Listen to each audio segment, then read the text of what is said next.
So just this week, the Queensland government held their housing summit, which was essentially their way of getting together and discussing the rental crisis that's currently unfolding in Queensland and trying to come up with some ideas of what they could actually do to rectify the issues at hand.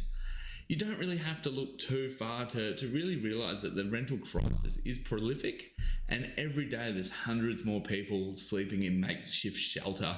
And as a human, that's not a great thing to see. As an investor, it certainly looks like there's a huge opportunity to be had in the housing space. So coming out of the summit, there wasn't actually that many major announcements made. It was pretty disappointing to see that these big heads of government, these big talking figures, got together, roundtabled ideas, and really come up with some pretty lackluster results. One of the big announcements that come out was their plan to build 13,000 extra houses over the next 5 years. So essentially they were doubling their input at a cost of $2 billion to the taxpayer to build 13,000 new houses.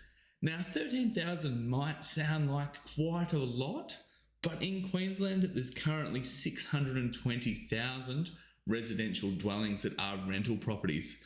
So them adding an extra 13,000 properties to 620,000 rental properties is essentially a drop in the ocean. It's not really going to have any positive impact by any measure. And it's really not going to do enough in my mind to even make a slightly noticeable change in the rental market. Essentially, they're talking 5 years, literally talking 2,000 houses a year that they're looking at building. Meanwhile, immigration's absolutely roaring. Tons of people are moving to Queensland, which is just going to offset that 2,000 houses very, very quickly, that it isn't, in my mind, going to make any meaningful change. The other interesting phrase that came out of the housing summit was their catchphrase, gentle density. Now, gentle density was a new term. I hadn't seen this one thrown around, but essentially they were encouraging local councils and planning policy makers to start including gentle density into their master plans. So what is gentle density? Essentially gentle density, from what I could understand and from what they spoke about, is essentially medium density housing. They're trying to encourage more small unit developments, more townhouse developments, and more triplexes into local government planning schemes. Essentially, rather than towns continuing to sprawl out and the cost of that infrastructure getting larger and larger, the travel times getting larger and larger, they're trying to bring everyone back together and create higher density cities to basically accommodate more people and to be able to build those properties at a cheaper scale. You have a look I look around my local city of Cairns, and the Queensland government have been building quite a few Department of Housing properties in this area, but all the new development that I'm seeing is apartment buildings. They're building apartments between sort of 20 to 30 units in size. I don't know if this gentle density is the right policy, and I guess time will tell. But that was one of the big catchphrases that come out of the housing summit, was let's encourage this gentle density, this medium density housing. And I really can't see it working out that well into the future when we start putting a lot of low income sort of demographic people in a tight proximity to each other. It's just sort of a recipe for disaster in my mind. Let me know in the comments if you feel differently, but I think history has shown that time and time again.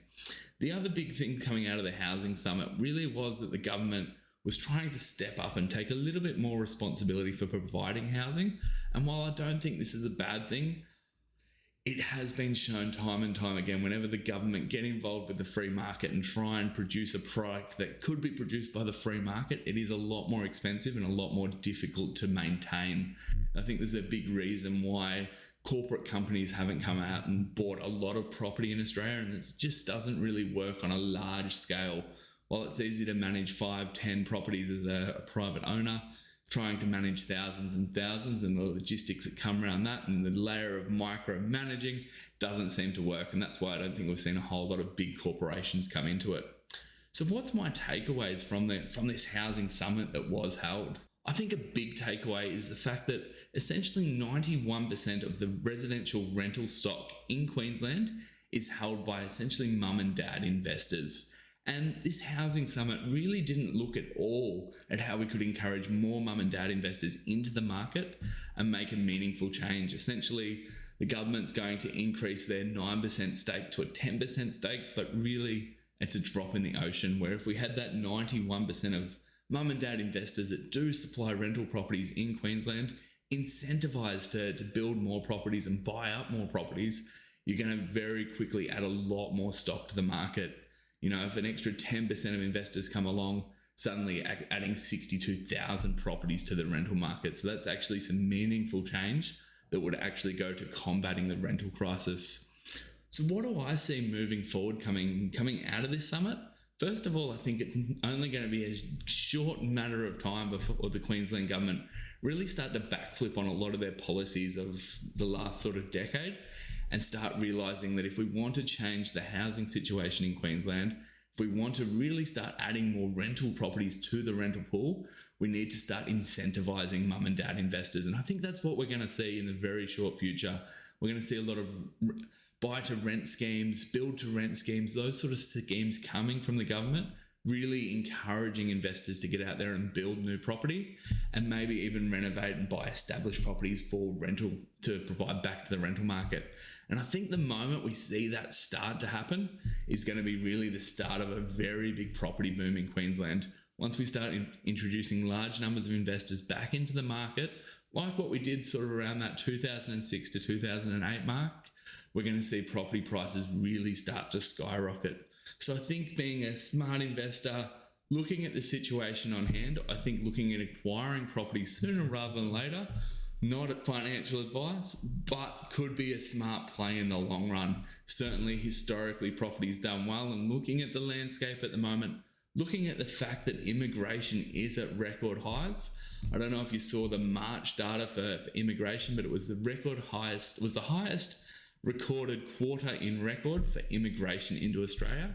And in the next 12 months, the Australian government's opened up 192,000 places for immigrants to come to Australia. So that's record high levels. Even if a small portion of them end up in Queensland, it's certainly going to absorb that public housing stock that they plan on building over the next 5 years. So looking into the future, Queensland property is looking like a very exciting bet, and it's something that I'm super excited to have my little foot in the door and my little holding, because I'm extremely confident over the next decade that will perform extremely well. What's your thoughts? What do you think the answer is to the rental crisis? Where do you think Queensland property prices could be going? Leave your comment below. I'd be very interested to hear your opinion. Thanks for watching once again, and have a fantastic day. We look forward to bringing you new content soon.